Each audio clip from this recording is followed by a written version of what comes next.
Hello, another Super Cub update. Not a lot of visual progress really since the last update, partly because I haven't actually touched it for many hours since the last video. Been a little bit too busy, but getting stuck back into it now. What I have been doing is just fine-tuning the fitment of the panels, which now have pretty well that I'm happy with, as proved by the placards that prove the fitment.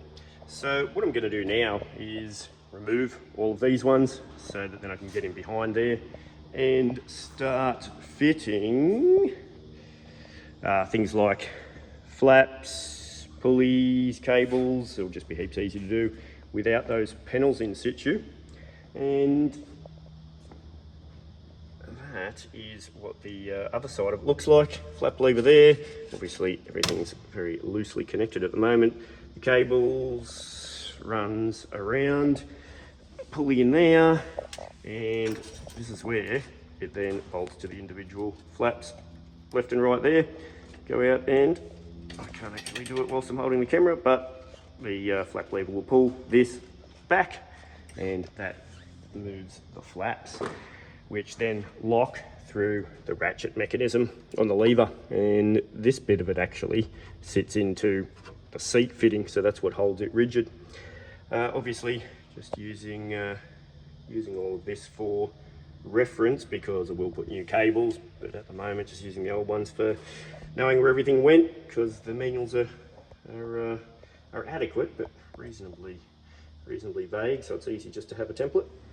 Before I do pull a couple of these panels off, just going to back drill where the holes go and then put the anchor nuts on there. That'll save me doing it later on, and then I'll know they're in the exact spot for when I go to put them back on again. So I'll briefly do that now and then take these walls out again.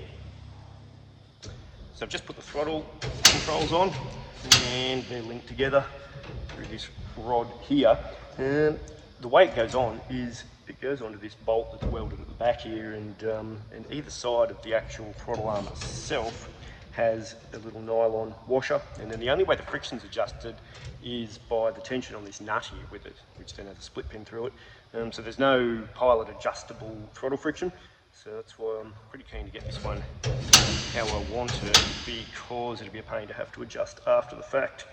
So that one's nipped up there to in line with a split pin hole, and it feels like it's tight enough that it won't creep back in flight, but also don't want it too tight that I can't do very fine adjustments when I'm getting down to the back side of the power curve coming in somewhere. So I think that's pretty close.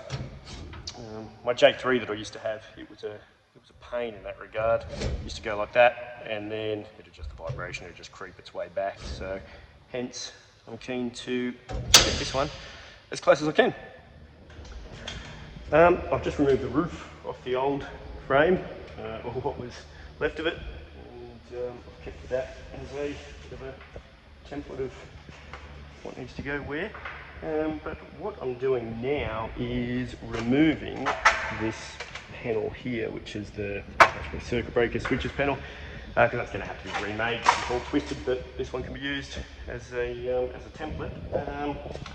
I'm about to label all of these breakers and switches and try and get some understanding of this little bit of a bird's nest here, but I'm probably going to rewire it anyway, but more so just for reference as far as what went where, and it will change anyway because it's going to have different avionics which will be put in under either an EO or an STC. But yeah, starting to lose enthusiasm with all these wires.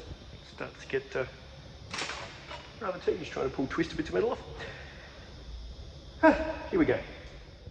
Righto, so here it is removed. I'll flatten it out enough to be able to use as a template for the new one, and I just check it's also identical mirror image to the left hand side wing root panel as well, so at least you can make two of those, and probably leave cutouts etc until the end, just until it's decided what avionics is going and what circuit breakers are required. Well, that's about it for today. It's just hit 40 degrees, I'm hot and grubby, and running into excuses not to go back to my computer work. I need to give the seat a little bit of a vacuum. Rosie's been sitting in it, dropping dog hair everywhere. Thanks a lot for watching, and I'll catch you in the next video.